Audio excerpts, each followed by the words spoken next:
you talked about, I think in one of your tweets, about the media gag that was in place, because I think the first reaction that people would have had is, why don't we know about this? Why didn't we know about this if it was going on for so long and so many women, right? So talk about the media gag and talk about how this has been used. So I think there are multiple problems in this Prajwal Revanna story. Now, for those who are watching, it might come as a surprise shock or perhaps not that there are a lot of Karnataka politicians who have sex tapes, Sure. right? Them having sex with all kinds of people, with whatever. There are lots of politicians with sex tapes in Karnataka. Hmm. And I'm not kidding. At one point of time, 6 to 12 politicians had gone to court and gotten gag Yeah. orders saying their tapes may come out at some point of time. Hmm. So for the media in Karnataka, if somebody says tape is coming, they think it's a sex tape, right? So when this Prajwal Revanna got a gag order in June or July 2023, I'm assuming a lot of people thought these are sex tapes, which are consensual sex tapes, but recorded by someone. I think a lot of people thought so. Only one channel, I think, had the tapes, and they went to this BJP person called Devaraja Gowda because he says in one of the interviews that somebody who had a tape came to me saying that there's a gag order. What do we do with it? That's when he watches the tapes. And he also in his initial interview says that these women are responsible. Why did they go to Prajwal Revanna? That's the kind of language he also employs, right?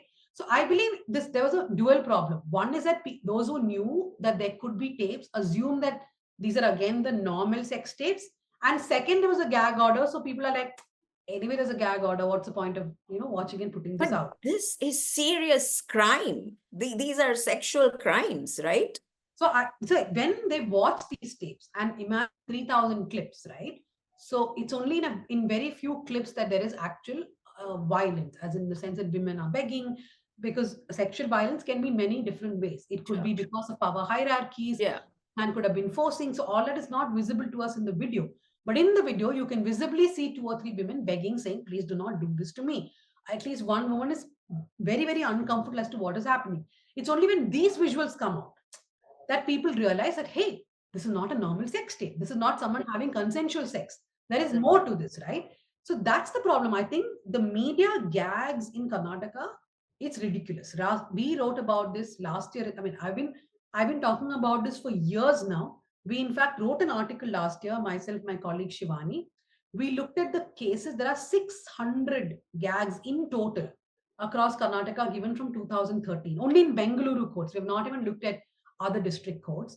And the gags are called ex parte injunctions. So basically, if you go to court and say that there may be something about me and Dhanya may report it, please stop Dhanya from reporting. The court is not even asking me for my opinion on this. They are simply saying, Anuradha, take the gag and go. Right? So that's an ex parte injunction. And the courts here are so ready to give ex parte injunctions. It was first started by this politician called Rajiv Chandrasekhar from the BJP.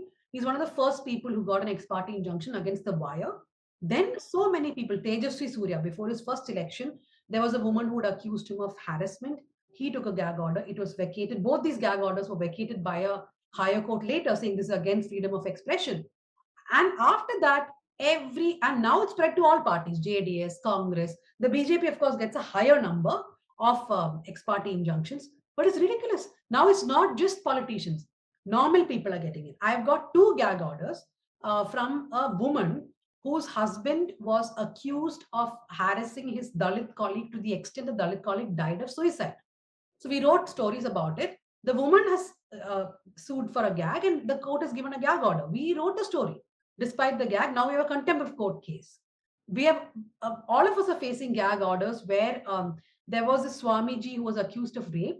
Two or three of his devotees went and got a gag order. Again, reporting about him is very iffy these days. What's the way out of this? Because it seems quite insurmountable, right? No, we have to approach the And high court. it's also allowing this legal blanket on crimes. So we have to approach the High Court and say that ex parte injunctions cannot be given like this. I mean, when I use the word ridiculous, I'm not saying that lightly at all. It is ridiculous because someone like Lata Rajnikant, who's based out of Chennai, she comes to Bangalore and gets a gag order telling media not to report on one financial scam that she's accused of. That's how bad things are.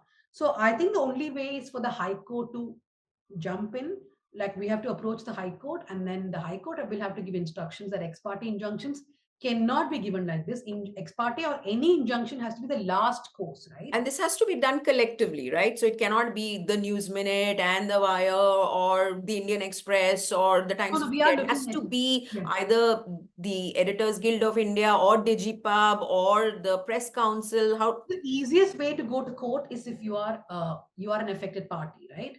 Because you give a PIL, I was thinking of a PIL, but my lawyers are saying that we'll file a writ petition. Two newspapers have agreed to join the writ petition. So we'll have to find a case in which all three of us have been gagged together. So we move the court as an affected party and then mention that these gags are ridiculous. For example, there was another case where this woman called Chaitra Kundapura, she's again a BJP a small-time leader who got caught in a scam for a question paper scam.